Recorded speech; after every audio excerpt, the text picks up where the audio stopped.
皮膚嘅吸收能力咧可以大大提升20至到40倍嘅喎。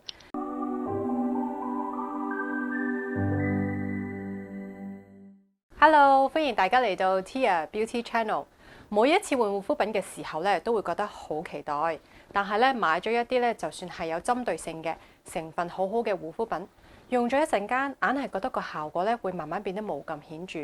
咁樣咧係因為日子耐咗，皮膚咧會適應咗，就好似減肥咁啦，都會去到一個停頓期，啲磅數咧跌極都跌唔到嘅。咁呢個時候咧，你就需要改變一下策略啦，就需要利用一啲輔助嘅工具去加強佢嘅效果。咁一個又有經濟又有效嘅家居用嘅一個 tool 咧，就係家居微針。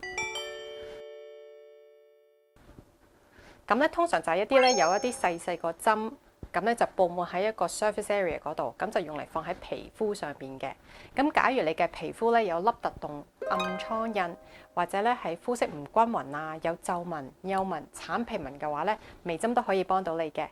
做微針過程咧會製造一啲咧好細睇唔到嘅一啲嘅傷口喺皮膚上面嘅喎，咁咧就等於喺皮膚上面開咗啲窿，咁呢啲窿咧就會成為咗一個渠道啦，等啲護膚品咧可以通過渠道入落去皮膚嘅底層嘅。咁呢個時候咧啲皮膚嘅吸收能力咧可以大大提升20至到40倍嘅喎。咁嗰啲窿咧淨係會留喺皮膚嘅表面咧一個好短暫嘅時間嘅，咁係因為咧皮膚係有自然嘅愈合能力。呢個過程中咧，亦都可以令到我哋咧個骨膠原蛋白咧增生，促進翻血液循環，鞏固翻皮膚底層嘅結構。如果你對微針有興趣嘅話咧，我哋下一段 video 會教大家點樣揀一支適合自己嘅微針。